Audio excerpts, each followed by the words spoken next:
बिस्मिल्लाहिर्रहमानिर्रहीम। सब्जेक्ट है linear algebra. Definition है a linear transformation L from V to W is said to be 1 to 1 if L of V1 is equal to L of V2 implies that V1 is equal to V2 for all V1 V2 belongs to V। हमारे पास एक linear transformation L V से W तक एक linear transformation है। हम इस linear transformation को 1 to 1 कहेंगे अगर हमारे पास ये कंडीशन सेटिस्फाई हो। अगर एल ऑफ वी वन बराबर हो एल ऑफ वी टू के, इससे ये इम्प्लाइज हो जाए कि V one is equal to V two, तो हम ऐसे लीनियर ट्रांसफॉर्मेशन को 1 1 कहेंगे। ठीक है। इसके बाद नेक्स्ट डेफिनेशन है कर्नल ऑफ एल की। Let L from V to W be linear transformation, then kernel of L denoted by K curl of L is a subset of V consisting of all vectors v such that L of v is equal to 0 of W. सही।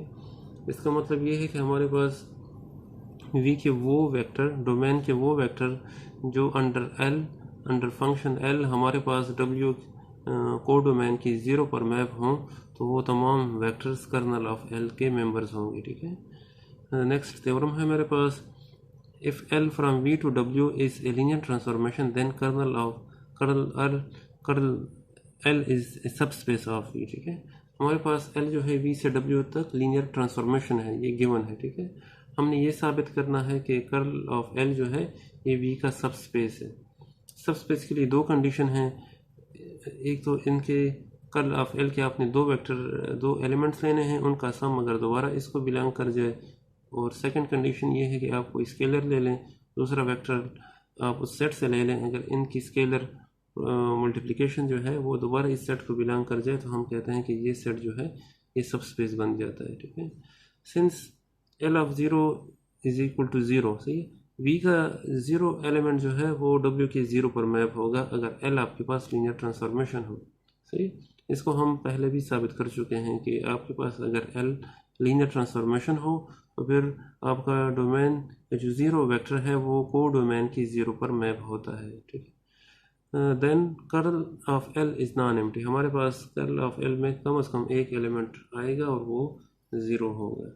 इसके बाद हमने इसको सब space साबित करना है, तो हम u और v कर्ल ऑफ एल से दो एलिमेंट लेते हैं। हमने ये साबित करना है कि इनका सम जो है ये दोबारा इसी सेट कर्ल ऑफ एल को बिलोंग करता है। सही।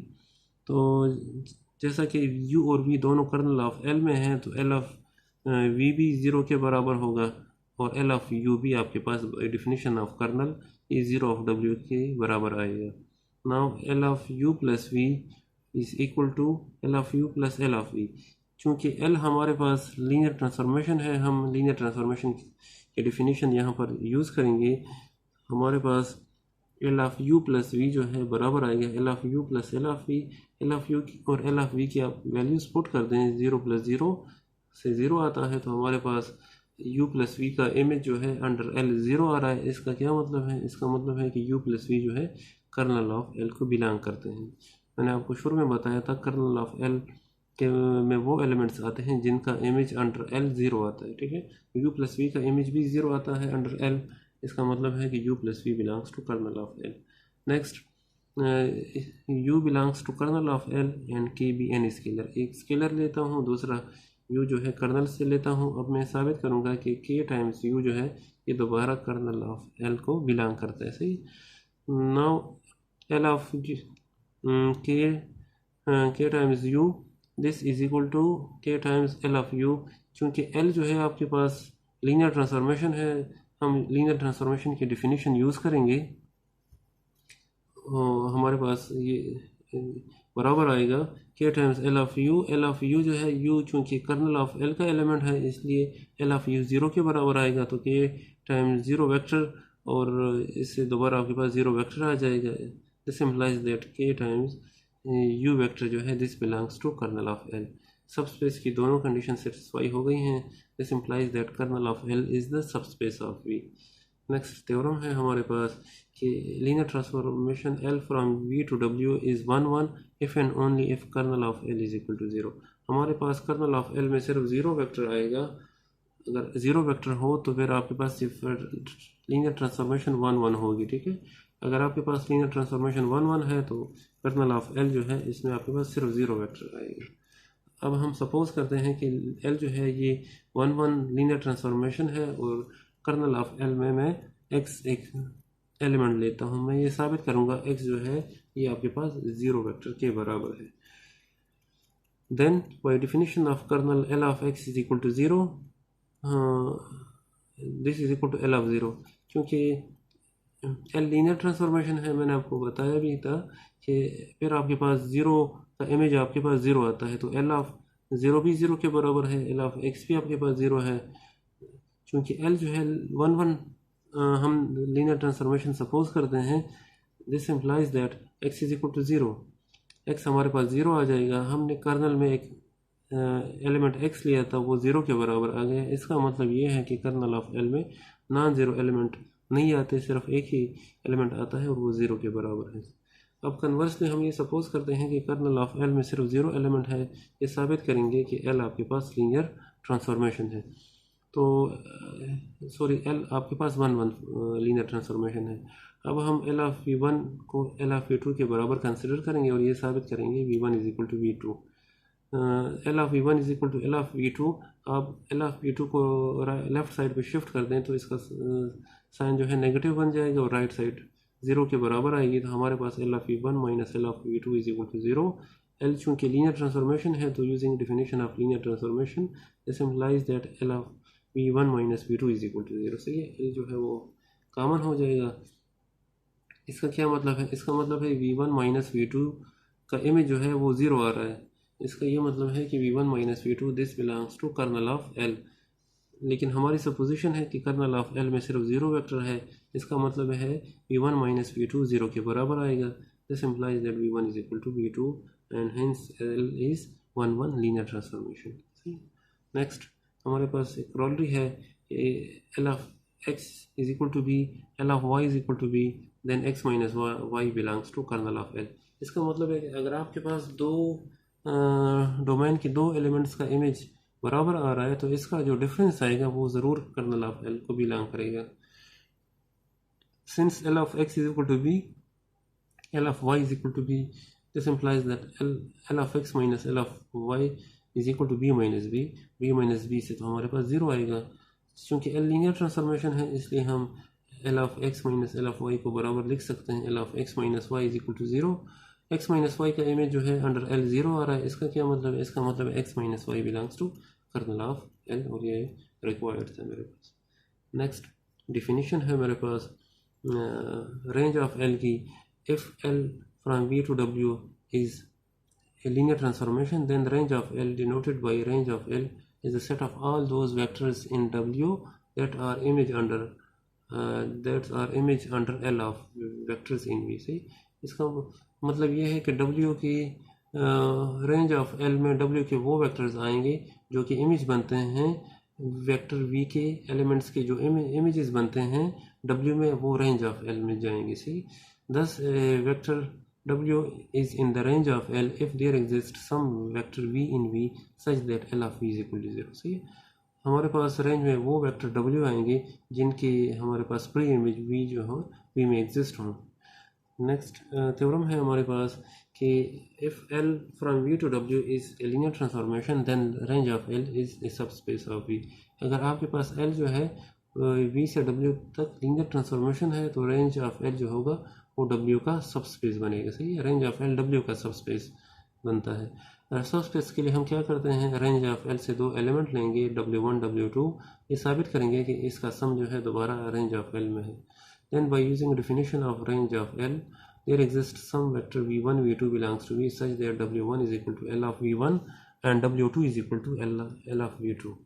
now W1 plus W2, W1 की कीमत लिख लें L of V1 plus W2 की कीमत लिख लें L of V2। चूँकि L लीनियर ट्रांसफॉर्मेशन है, using definition of linear transformation this is equal to L of V1 plus V2। क्योंकि V1 V2 दोनों V के वेक्टर हैं, इसका सम भी V का वेक्टर आएगा। तो इसका मतलब है कि मेरे पास V का एक वेक्टर है जिस पे फंक्शन L अप्लाई होता है, इसका इमेज मेरे पास W1 प्लस W2 आता है। इसका क्या मतलब है? इसका मतलब है कि W1 और W2 जो है वो रेंज ऑफ L को बिलोंग कर जाएंगे। सही, this implies that W1 plus W2 this belongs to range of L। पहली कंडीशन सेटिस्फाई हो गई है। नेक्स्ट एक स्केलर सी लेता हूँ और W1 से मल्टीप्लाई करता हूँ, this is equal to C of L of V1। W1 की कीमत एल ऑफ V1 है, क्योंकि एल लीनियर ट्रांसफॉर्मेशन है तो एल बाहर आ जाएगा, एल ऑफ सी V1 आ जाएगा। अब सी V1 जो है ये V का एक वेक्टर है, एल इसके ऊपर अप्लाई हो रहा है, इसका इमेज CW1 आ रहा है। इसका मतलब है कि CW1 जो है वो रेंज ऑफ एल को बिलोंग करेगा, और रेंज ऑफ एल जो है this becomes subspace of W। Next example है कि let L from R³ to R³ be defined by L of A1 A2 A3 this is equal to 101 112 213 into 1 A1 A2 A3। सही, L एक function है R3 से R3 तक। R3 जो है इसका डोमेन है और को डोमेन भी R3 है, ठीक है। और जब हम R3 से एक एलिमेंट लेते हैं 1 2 3 A1 A2 A3, तो इसका इमेज हमें इस शक्ल में इमेज मिलता है कि एक मैट्रिक्स A1 A2 A3 के साथ मल्टीप्लाई हो जाए तो हमारे पास इसका इमेज आता है। फर्स्ट क्वेश्चन है इसका, इज एल ऑन टू, क्या एल ये लीनियर ट्रांसफॉर्मेशन ऑन टू है। दूसरा जो पार्ट है इसका वो इसका ये है कि find the base of range of L, हमने रेंज ऑफ एल का बेस मालूम करना है। थर्ड पार्ट है फाइंड कर्नल ऑफ एल, और लास्ट पार्ट है इज एल 1 to 1। ठीक है, हम स्टेप बाय स्टेप इसको सॉल्व करेंगे। पहला पार्ट हम स्टार्ट लेते हैं फर्स्ट पार्ट से, इज एल ऑन टू, क्या एल ये लीनियर ट्रांसफॉर्मेशन एल जो है ये ऑन टू है। तो ऑन टू के लिए हमारे पास को डोमेन के जितने भी एलिमेंट हैं इसका हमारे पास प्री इमेज होना चाहिए। तो हम W सपोज करते हैं कि W is equal to ABC, सही, इन R3 हम को डोमेन से एक आर्बिट्री एलिमेंट W लेते हैं जिसको ABC कहते हैं, सही। अब हमने ये फाइंड करना है कि इस ABC का प्री इमेज जो है ये हमारे पास डोमेन सेट में है। तो क्या हम ऐसा V जो कि हम बराबर लेते हैं A1 A2 A3 फाइंड कर सकते हैं कि एल ऑफ V आपके पास W के बराबर आ जाए। तो हम क्या करते हैं, VC के सोल्यूशन ऑफ लीनियर सिस्टम, हम इसका सोल्यूशन मालूम करने की कोशिश करते हैं। सी हमारे पास एल ऑफ V जो है बाई डिफिनीशन बराबर है, एल ऑफ V किसके बराबर है वो आपको इसकी डिफिनीशन से पता चल जाएगा। एल ऑफ V जो है आपके पास इज इक्वल टू ये मैट्रिक्स इनटू दैट वेक्टर है, तो हम वो मैट्रिक्स लिखते हैं 1 0 1 1 1 2 2 1 3, और साथ में जो है वो वेक्टर A1 A2 A3 लिख लेते हैं। इसका इमेज W अगर आना चाहिए तो W की कीमत ABC है।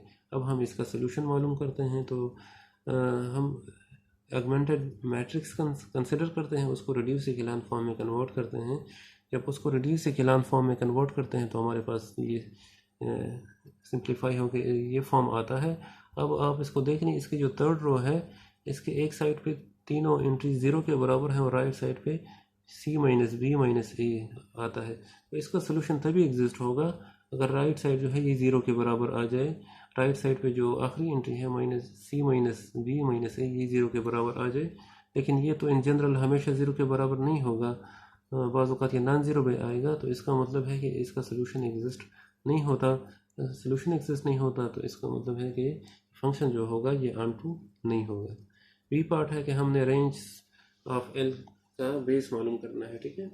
तो इसके लिए हम क्या करते हैं, we note that L of A1 A2 A3 by definition ये matrix into A1 A2 A3 के बराबर है। इसको मल्टीप्लाई कर लें फर्स्ट रो फर्स्ट कॉलम, तो फर्स्ट रो को फर्स्ट कॉलम से जब मल्टीप्लाई करेंगे तो 101 को A1 A2 A3 से मल्टीप्लाई करेंगे तो आंसर आएगा A1 plus A2 A3। Second row को फर्स्ट कॉलम से मल्टीप्लाई कर दें तो सिंप्लीफाई होकर आंसर आता है A1 plus A2 plus 2 A3। Third row को फर्स्ट कॉलम से मल्टीप्लाई कर दें तो 2A1 plus A2 plus 3A3 आ जाएगा, सही। इसको हम इस फॉर्म में लिखते हैं कि A1 को के एलिमेंट A1 को कॉमन कर लेते हैं और इसके कोफिशिएंट से एक वेक्टर बना लेते हैं, तो A1 इंटू 1 1 2 आ जाएगा। A2 को कॉमन कर लें, उसके जो कोफिशिएंट से वेक्टर बनेगा वो 0 1 1 बनेगा, और आखिर में A3 को जब कॉमन करेंगे तो उससे जो वेक्टर बनेगा 1 2 3 आ जाएगा। अब इसका ये मतलब है कि रेंज ऑफ L जो है उसको हम इस फॉर्म में लिख सकते हैं। ये बेसिकली इन तीन वेक्टर की लीनियर कम्बिनेशन है। तो हमारे पास रेंज ऑफ L जो है वो इन 3 वेक्टर के लीनियर कम्बिनेशन से बनता है। तो इसका मतलब है रेंज ऑफ एल जो है वो इन 3 वेक्टर्स से स्पान होता है, जनरेट होता है। अब हम ये देखेंगे कि क्या इन वेक्टर्स में से कोई वेक्टर ऐसा है जो बाकी 2 वेक्टर्स का लीनियर कम्बिनेशन है। तो अगर हम गौर से देखें तो हमारे पास जो तीसरा वेक्टर है वो फर्स्ट और सेकंड के एडिशन से आता है। 1 + 0 से 1 आता है, 1 + 1 से 2 आता है और 2 + 1 से 3 आता है। इसका मतलब है ये तीसरा वेक्टर जो है ये पहले 2 वेक्टर का लीनियर कम्बिनेशन है। अब हम इस वेक्टर को निकाल लेते हैं क्योंकि ये डिपेंडेंट है और ये पहले फर्स्ट 2 वेक्टर पे डिपेंड करता है। तो इस डिपेंडेंट वेक्टर को निकाल लें, बाकी जो 2 वेक्टर रह जाते हैं ये रेंज ऑफ एल को जनरेट भी करेंगे और ये आपस में लीनियरली इंडिपेंडेंट भी हैं। तो ये तो बाई डेफिनेशन ऑफ बेस ये बेस बन जाएंगे। तो हमारे पास इसके रेंज ऑफ एल के बेस में 1 1 2 0 1 1 ये 2 वेक्टर्स आएंगे, ठीक है। तो ये हम यहाँ पर मैं यही कहता हूँ, now since third vector is linear combination of first 2 vectors, so first vector are linearly independent, thus base of range of L is equal to 1 1 2 0 1 1। C next जो पार्ट है वो कर्नल ऑफ एल मालूम करना है। तो colonel of L V के वो vectors होते हैं, यानी डोमेन के वो वेक्टर्स होते हैं जिनका इमेज 0 आता है, ठीक है। तो हम डोमेन से एक arbitrary vector 1 A1 A2 A3 लेते हैं और इसका इमेज 0 रखते हैं। तो L of A1 A2 A3 by definition ये एक matrix into A1 A2 A3 आएगा और राइट साइड आपने 0 वेक्टर रखना है तो हम 0 0 0 लिखते हैं। इसका करस्पॉन्डेंट आर्गुमेंटेड मैट्रिक्स जो बनता है वो 1 1 1 1 1 2 2 3 2 1 3 आता है, इज इक्वल टू यानी 0 0 0 आता है। इसको अपने रिड्यूस इक्विवेलेंट फॉर्म में कन्वर्ट कर लेना है। जब हम इसको रिड्यूस इक्विवेलेंट फॉर्म में कन्वर्ट करेंगे और इसका सोल्यूशन फाइंड करेंगे तो आपके पास A1 + A3 0 के बराबर आएगा, A2 + A3 0 के बराबर आएगा। Let A3 is equal to R, तो आपके पास A1 - R A2 - R के बराबर आ जाएगा। तो अगर हम इसको इस वेक्टर को लिख लें, A1 A2 A3 की वैल्यूज़ लिख लें तो -R - R। इसका मतलब है कि R कोई भी आप इसको वैल्यूज़ दे सकते हैं। अगर R को आप 1 देते हैं तो आपके पास -1 - 1 1 ऐसा वेक्टर है जिसका इमेज 0 आएगा। R को अगर आप 2 वैल्यू देते हैं तो इसका जो -2 - 2 ये भी एक ऐसा वेक्टर है जिसका इमेज 0 आएगा। आप इसको वेरीफाई कर सकते हैं। तो इसके रेंज जो है आपके पास ये वेक्टर्स आएंगे, ठीक है। लास्ट पार्ट है कि क्या फंक्शन जो है वो 1 1 है, क्योंकि range of L non zero के बराबर है, इसमें नॉन ज़ीरो वेक्टर आ रहे हैं।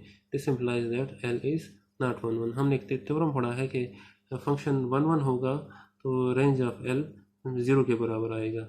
अगर range of L non zero है इसका मतलब है हमारा जो लीनियर ट्रांसफॉर्मेशन है वो 1 1 नहीं है, ठीक है। यहाँ पर इस लेक्चर को कंप्लीट करते हैं।